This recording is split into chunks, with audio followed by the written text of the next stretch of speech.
Bendito sea el Señor que nos permite compartir este tiempo. Durante muchos años en nuestro país, hermanos, se ha identificado a los cristianos como un grupo social predominantemente marginal. Hasta hace unos 30 años atrás, si es que no mucho, siempre se miró con cierto desdén al mundo evangélico. Ahora, esto se hace o se consigna principalmente en lo que en un momento fue el segmento pentecostal más criollo. Hay que considerar, y esto es un reconocimiento, una descripción más que una crítica. El mundo pentecostal se asienta fundamentalmente en los sectores sociales de más bajos recursos. Inicialmente hablo de cuando surge la iglesia pentecostal en sus dos grandes vertientes en lo que es nuestro país. Me refiero a la iglesia evangélica pentecostal y a la iglesia metodista pentecostal de Chile también. Una división que surge en el seno del metodismo episcopal. Por eso que mucha de la estructura del mundo metodista pentecostal conserva los elementos administrativos, incluso el himnario del mundo metodista episcopal, que hoy día lamentablemente está transitando por otra vereda que no es la que caracterizó a esa iglesia hace algunos cientos de años, por decirlo de alguna manera. Pero siempre se nos ha mirado en menos a los evangélicos. Hoy día se nos aprecia con un poco más de consideración, dado que somos un receptáculo de votación importante, digamos, para las cajas políticas de aquellos hombres que están dedicados a la política y que ven también con entusiasmo la conquista del voto evangélico, dada la cantidad de cristianos que somos en este país. Las iglesias evangélicas inicialmente estaban ubicadas en sectores muy deprivados socialmente y han dado una tremenda lucha contra el alcoholismo, la drogadicción, la delincuencia, y las filas de las mismas se nutrieron de ese mundo donde la evidencia de la destrucción del pecado se hacen palpables y visibles. Ahí ha estado la iglesia cristiana evangélica. Ahí ha estado nuestros hermanos, los pastores más modestos, insisto, del mundo pentecostal, llevando un mensaje de redención, pero también un mensaje acompañado de misericordia, rescatando a los drogadictos, recogiendo a los alcohólicos, alimentando a aquellos que han tenido necesidades sociales, porque la iglesia también debe ocuparse de las necesidades sociales, pero preeminentemente estamos llamados a promover la grandeza del reino, y por tanto la cuestión social, que hoy día tiene tanto éxito en el predicamento del mundo liberal evangélico, es una de las aristas más, pero fundamentalmente nosotros hemos sido comisionados para llamar al hombre de las tinieblas a la luz. Es cierto, no obstante, que este estigma se ha ido diluyendo. ¿Cuál estigma? Que las iglesias evangélicas pertenecen a los sectores marginales. Y este concepto este prejuicio, ¿cierto?, instalado en la conciencia colectiva, se ha ido diluyendo, se ha ido desapareciendo poco a poco, pues la iglesia evangélica ha tomado el liderazgo en aspectos de orden valórico, y ahora como nunca antes su opinión, como señalaba hace un momento, es considerada. Hay muchos líderes seducidos por las esferas del poder que antes les fue negado, participan del quehacer político y se benefician, hermanos, también del voto evangélico. Eso no hay que negarlo sin entrar en la discusión de carácter político. Lo cierto, mis hermanos, que el cristianismo en sus orígenes estaba compuesto mayoritariamente por el campesinado y de aquellos marginados, ya sea del poder político y mayormente de la religión misma. Hay que pensar que originalmente las iglesias cristianas en Chile, las iglesias cristianas que venían de las misiones extranjeras, la luterana, la presbiteriana,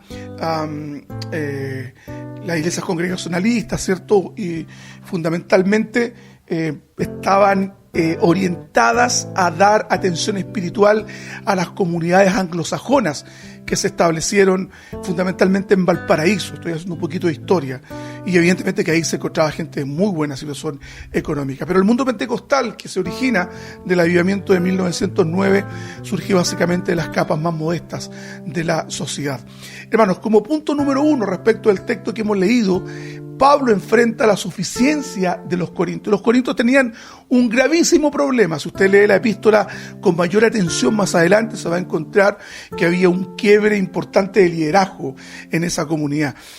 La iglesia de los corintios, que estaba ubicada, ¿cierto?, ahí en Corinto, es, ¿cierto?, el referente de la iglesia que nadie quisiera tener.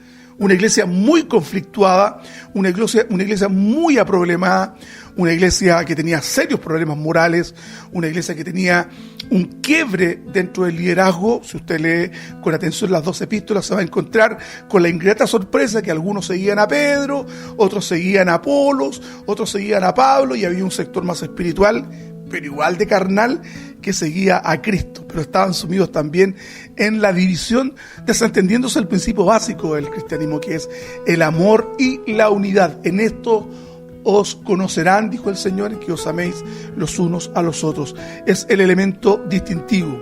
Entonces, está aquí esta consideración. Los corintios eran personas, por ejemplo, que se dejaban nublar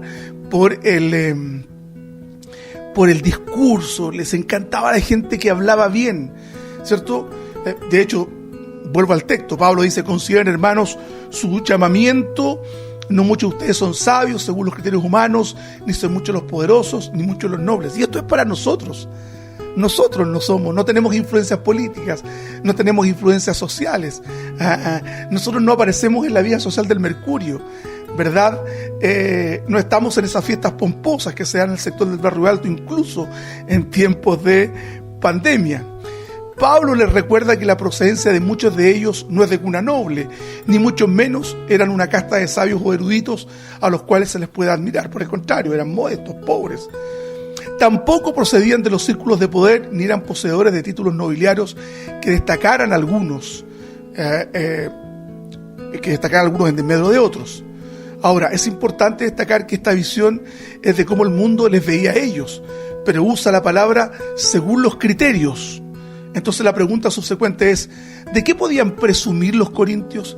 ¿Qué podían argumentar para mirar en menos a sus propios hermanos? Esto se da dentro de las congregaciones también. Hay hermanos que tienen dones espirituales y que miran con cierto desdén a otros que son más bajo perfil y que sirven con dones que son quizás menos vistosos a la luz de los hombres, pero ante Dios todos son iguales. El que barre la iglesia, el que abre y cierra la puerta, el que enciende la luz, hermanos, el que asiste al pastor en el oficio más modesto, créame que tiene una recompensa en el reino más allá de lo que nosotros podamos comprender hoy día dentro de nuestras limitaciones. Entonces Pablo le dice: ustedes no son poderosos, no son nobles, no son sabios. Pues ¿dónde está la presunción con la que algunos de ellos intentan menoscabar a otros?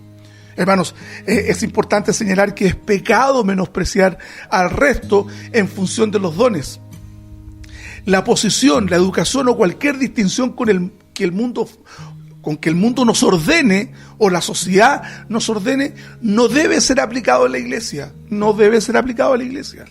En la iglesia no vamos a competir quién canta mejor o quién habla mejor o quién predica mejor la palabra del Señor. Estamos llamados a la humildad. Pablo nos recuerda en Romanos 12:16: vivamos como si fuéramos uno solo, no seamos altivos, sino juntémonos con los humildes. No debemos creernos sabios más que los demás. Es un consejo muy, muy claro. Como segundo elemento, hermanos, en respecto al texto que hemos leído, Dios nos llama de la nada para ser hijos del Rey, sino que Dios eligió lo necio del mundo para avergonzar a los sabios y lo débil del mundo para avergonzar a los fuertes.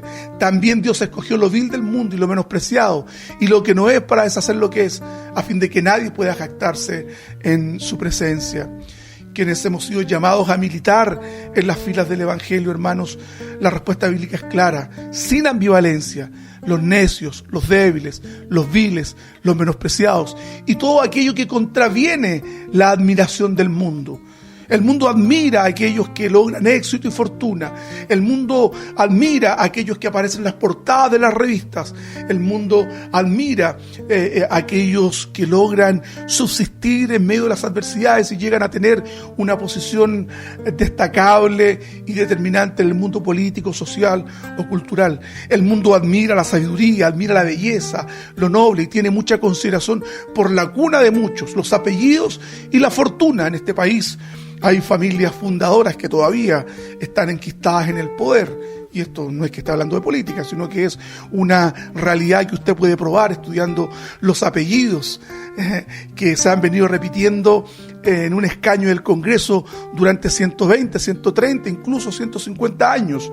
Los apellidos en este país son importantes, la cuna es importante, el colegio donde usted estudia es importante, donde tenga su cuenta corriente, no sé, la textura de su corbata, donde adquirió su traje. Todas esas cosas que el mundo mira con consideración en la iglesia no debe observarse. Dios ha golpeado la mesa y ha contravenido la lógica del mundo.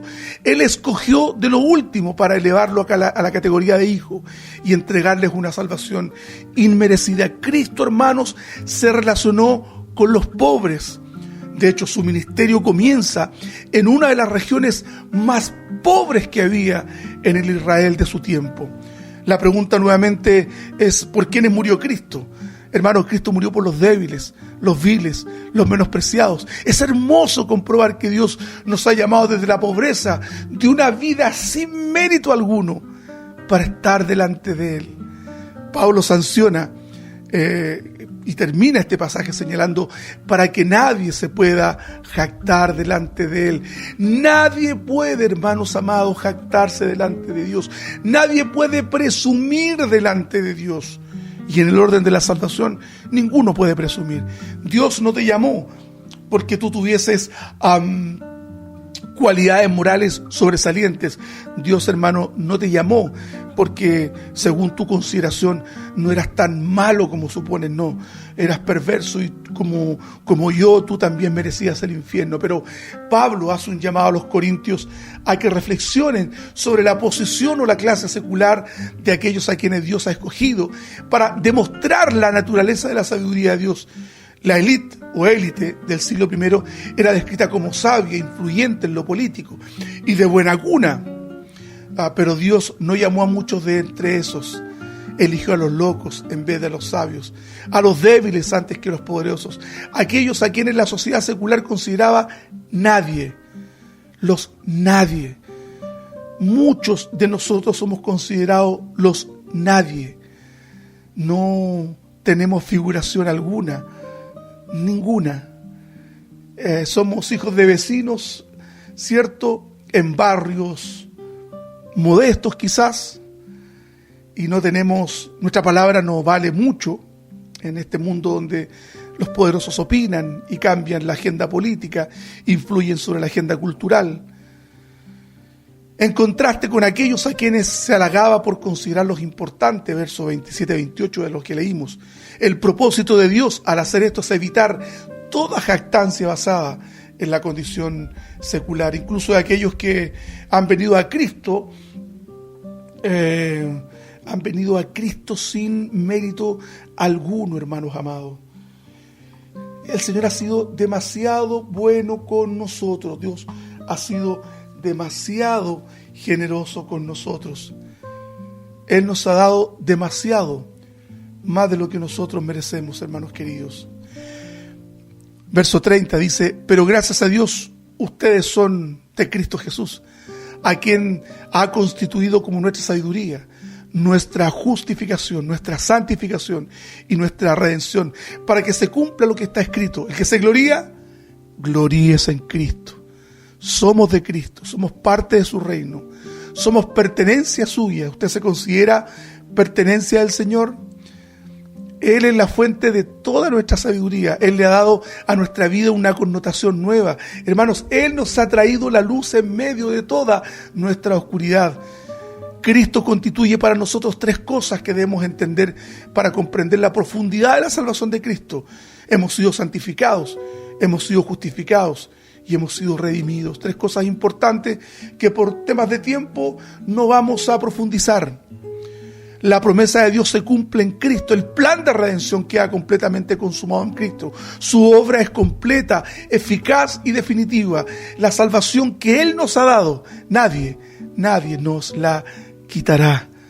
Aunque para algunos más pesimistas, si Dios te salva, también te puede condenar. No entiendo esa lógica.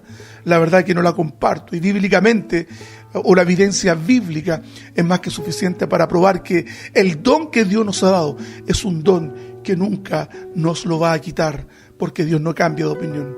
Por lo cual, vuelvo al tema, ninguna gloria nos queda. Y si algo hemos de presumir, hemos de hacerlo en los méritos suficientes de Cristo, el autor y consumador de nuestra fe. Pero por gracia a Dios, ustedes ahora son de Cristo, a quien Dios ha constituido como nuestra sabiduría. Repito el texto. Hemos sido justificados, hemos sido santificados y hemos sido redimidos. La santificación, en términos muy simples, es el proceso mediante el cual nuestro corazón se ajusta a las demandas del Evangelio. Mediante este proceso, el creyente es apartado y consagrado a los propósitos de Dios. Ojo, por favor, hermanos, santificación no implica impecabilidad. Que usted sea santo, porque usted es santo, al igual que yo, no implica que usted no pueda pecar. No somos impecables. Amén. El concepto de redención que menciona Pablo también lo vamos a mencionar muy sucintamente, de tal suerte que usted pueda quedarse con al menos una idea de lo que esto implica. El significado básico de la palabra es soltar o dejar en libertad por el pago de un precio. Estamos analizando el concepto de redención. La palabra griega es lutrosis o apolutrosis, son las 2 palabras que definen esto y que en el castellano significan soltar o dejar en libertad después del precio que es pagado. Es la liberación o la salvación por medio de un método costoso. Etimológicamente significa rescate, compra o adquisición de algo que se poseía y se perdió. En la Biblia está estrechamente ligado a los conceptos de liberación y salvación. Hermanos, y el precio, ¿verdad?, de esta liberación fue la vida de Cristo. El precio de esta redención fue la vida de nuestro Señor Jesucristo. Hermanos amados, bendito el Señor. Hemos sido comprados a precio de sangre. Hemos sido comprados a precio de sangre. La palabra justificación, cierto que también aparece aquí, puede ser definida como el acto judicial por medio del cual, basado en los méritos de Cristo, se nos imputa a nosotros pecadores por medio de la fe. Se abona a nuestra cuenta la justicia de Cristo.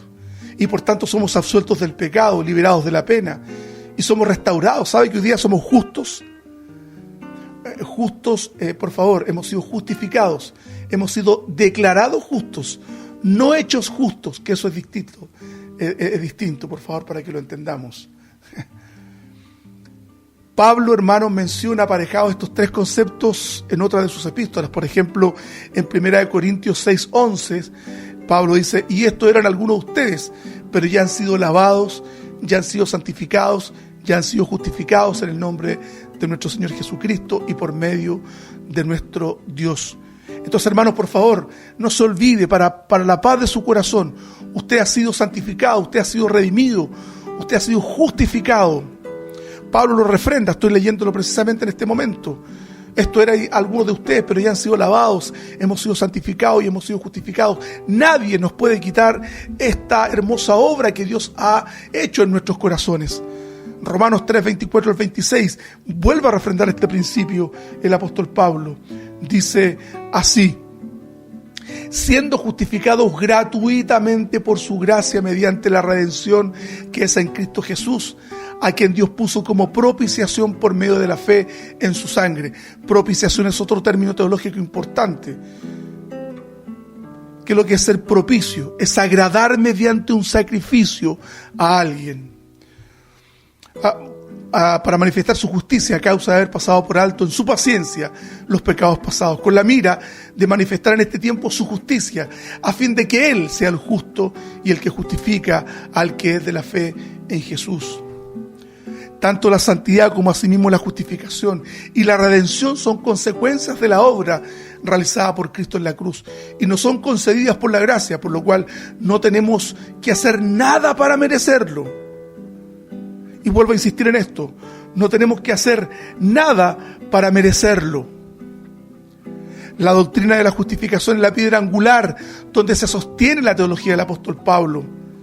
Romanos 5:1 dice: así pues, justificados por la fe, tenemos paz para con Dios por medio de nuestro Señor Jesucristo. No puede haber, hermanos, una experiencia más hermosa y existencialmente más satisfactoria que recibir el perdón de Dios y más aún, el ser más perfecto, que el ser más perfecto haya tomado mi lugar para cargar con todas mis culpas, liberándome y concediéndome el perdón absoluto.